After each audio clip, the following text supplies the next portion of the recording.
What's up YouTube? Welcome back to the channel and back to project 308. Today I've got a couple of things that I want to try on this car. It's still a non-runner. The battery is still not very good. I think I need to replace the battery on this car. So let me just spin the camera around and I'll talk about a couple of ideas I want to try and test to hopefully get some life into this engine. So the first thing I want to test when I get a bit of juice in that battery to try and fire the engine over is over here on our cold start valve. Okay, so a little trick I did on my Ratarossa when I was trying to get that running is I removed the cold start valve, and I've already taken off the two 10mm nuts here, and I fire some fuel directly into this engine. One of the things I'm not sure about with this car is whether or not we're getting enough fuel to it, so by doing that I know there's fuel in there and it should give it a chance to just see if that engine runs. So we're going to try that. Like I say, I just need a little bit more juice in the battery before we go ahead and do that. So the second major part I want to do today is take a look at that fuel leak. You saw back in episode 3 that we had fuel pouring out the bottom of the car. I'm going to get underneath there. I've got a high powered light. I'm going to have a good look around, try and figure out where that's coming from, if we've got a leak in the tank or if it's just a hose that needs to be tightened up. Remember, with this car everything was undone, all the connectors were loose on this, so it could just be something simple like that, but we need to get underneath it and take a look. Not my favourite place to be, but it's got to be done. So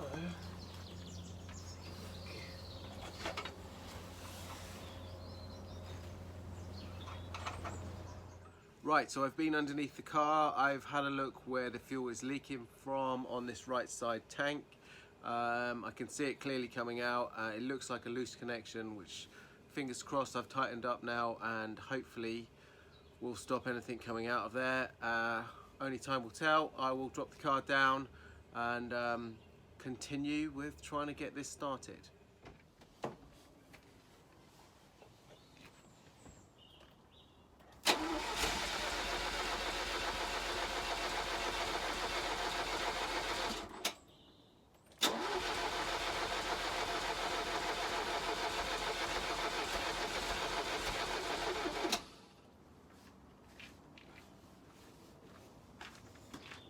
Still nothing.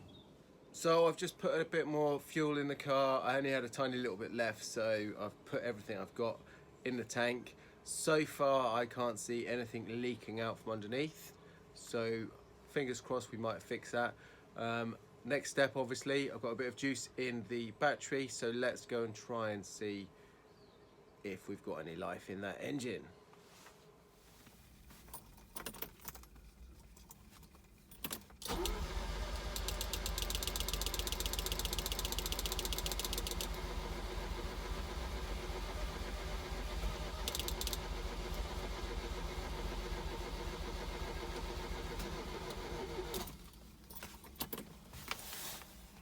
You can hear it almost kind of chugging a little bit there.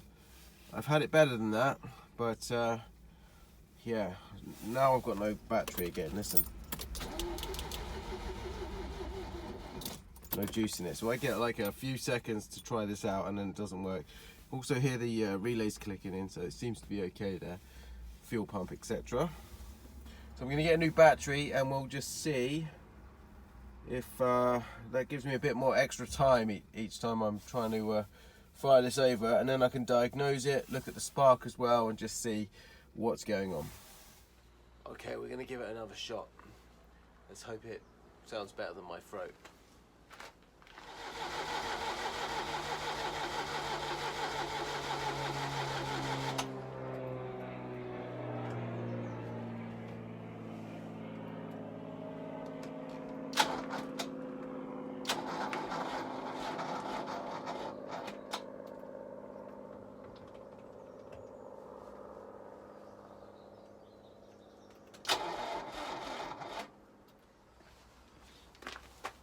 Reverse gear works.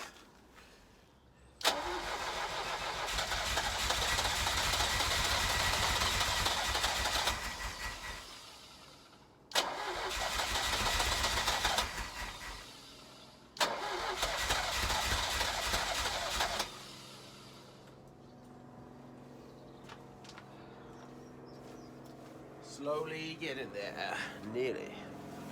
So it feels like I'm fighting a losing battle on this 308 build at the moment. Got two major problems. Number one is that the battery, no matter what I do, doesn't seem to hold enough charge to be able to fire the engine over, give enough juice to get everything working and running around the system. So every time I am getting to a point where I've got a little bit in there, the car is firing over, it's almost trying to start. Yeah, I can hear it kind of chugging, but then I just lose my battery power. The good news is, actually, on this, is the second point was that fuel leak in the car. That seems to now be fixed. Yeah, I can't see anything coming out now, so that's really good news. I put a couple more jerry cans worth of fuel in the car, and everything seems to be staying in there, so that's good. Saves me money also. Really cool. So we're going to do that, and then the other point at the moment, I'm not sure, and I need a second set of hands to be able to fire the car over while I check all these things. I did check them before, but I need to check them again, is if I've got fire to the spark plugs on this. I checked the distributor caps on the ends there. If they were a little bit damp, the car is outside at the moment, so it's not helping, and it's bloody cold. So it could well be that I just need to take all those off, clean those up, and check that I've got spark on the plugs. Like I say, I need a second set of hands to be able to do that. So we're going to try that next, but we're probably going to get a new battery first because, like I say, that is just killing me at the moment. Okay, so I'm going to carry on, see where we get to.